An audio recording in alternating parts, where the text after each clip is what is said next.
This is Professor Pete Alexander with the Winning at Business and Life podcast, where business leaders share their insights. It is 6 questions in 7 minutes because successful business leaders are busy and rarely have more time to spare. So let's get to it. Question number 1. In a few sentences, please tell me who you are and what you do. Thank you, Peter. I am Norman Wolfe, CEO and founder of Quantum Leaders. We're an organization consulting company. We focus on helping organizations and their leaders more effectively execute this strategy. I like to think of it as helping them achieve more with less time, less effort, less resources. Norman, it's great to have you on the show. Question number 2. What's the best thing about working in your industry? Wow.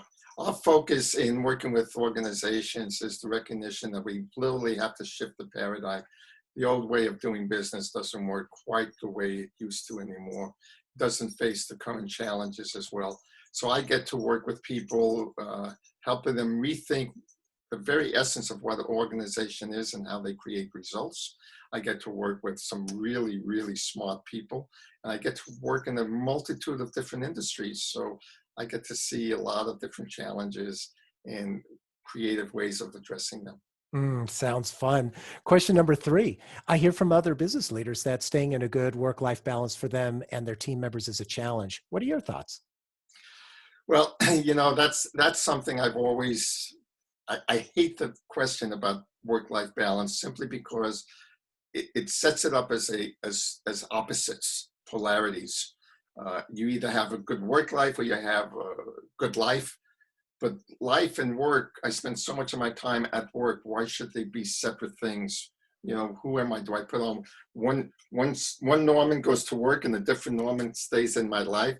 That seems so silly to me. And it's not the way I've been living for the last 10, 15 years. So I think the challenge with work-life balance is to find ways for us to express who we truly are in work, when I'm doing something, in my recreation, when I'm having fun, in my life with my family. It's just life. There is no work life. It's just living.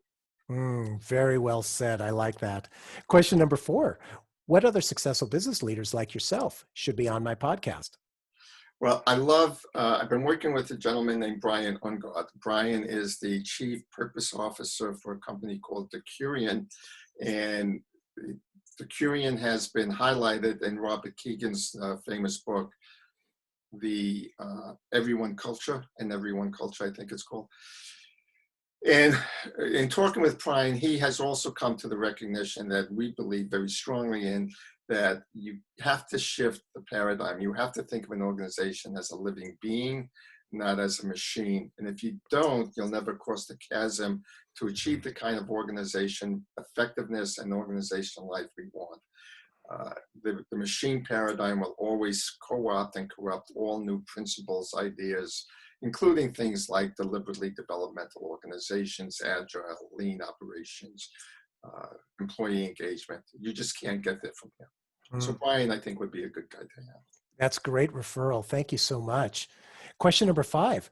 What insight or advice would you give to other business leaders? Well, I'll just continue what I've been talking about. Think of your organization as a living person, not just a living system or, it's organic and it's natural. All of that is true.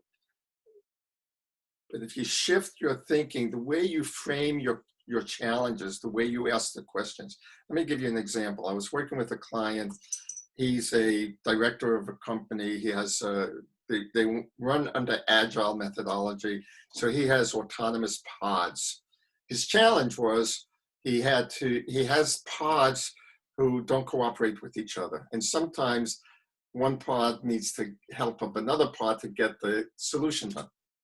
And he was looking for, what methodology do I use? What structure do I put in place? The typical machine thinking. And I said, let's change your frame of reference. Think of each pod as a person. Give it a name: Bob, Harry, Sue, Sally. And now let's put them on a sports team. Let's say basketball. And to define your challenge in that framework, you're looking at, you got one guy who's a prima donna and one woman who likes to hog the ball, and you want to make them work together as a team for the winning team, right? Now, how would you go about solving your problems? And it just shifted everything he thinks about. When we begin to shift our focus from thinking of an organization as a machine and think of it as a living being, as a person, and we frame the questions that way. I mean, you can think of it on a personal level. Take your challenges like you have at work and then apply those same challenges, but think as if they were your children's challenges or your spouse's or your significant other's challenges. Would you use the same methodology in the first place? Probably not, right? Mm-mm. You'd approach it differently. The living organization framework is a much more effective way to recognize what the true nature of the organization is and how to really go about addressing it. So Mm. that would be my number one suggestion. I love that too, because it's so insightful that it takes it from just being machine parts to actually humanizing the whole imagery of that to be able to come up with a solution. Yep. Really love that. And question number 6, please tell me about your first job. My first job, when I graduated college, I wanted to be an engineer more than anything else. And I was applying to all sorts of aeronautical engineer companies because my dream was to someday design an airplane. I wanted to. So I applied to all of them. And because of the unique program I was in, I had about as close to a computer science and engineering background as you could have at that time. So a lot of the companies, Lockheed and Martin Marietta, they were all putting me into computer groups. Pratt & Whitney put me into a group that was, my title was analytical engineer. So I said, okay, I'm going to go work there. And I get to meet my boss and I find out I'm in a computer group. Hmm.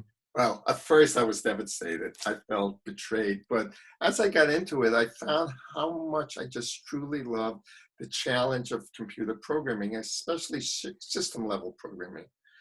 And what I loved about it, what I recognized about myself is I love pattern recognition. I love to see the big picture and how the pieces fit together. And it just made my heart sing. Well, in hindsight, I've been doing that all my life. Even this creation of the living organization framework it was my looking at the dynamics of organizations and the people and the system and the leadership and the process and how it all fits together and why we're not being more successful than we are and coming up with a different way of doing it. So yeah, my first job has all that wonderful, exciting discovery about who I am and how I operate. Oh, how neat. That's a great story. Thank you. Norman, thank you for being on the show. How can people find you? Yeah, it's pretty easy. www.quantumleaders.com. There's a click on the contact page and you can send me a message, set up a meeting. Happy to do that. Love to have meetings over Zoom. So yeah, www.quantumleaders.com. And I have a gift for your audience. Anybody that wants to read the first 3 chapters of my book for free. The book is called The Living Organization. It's available on Amazon.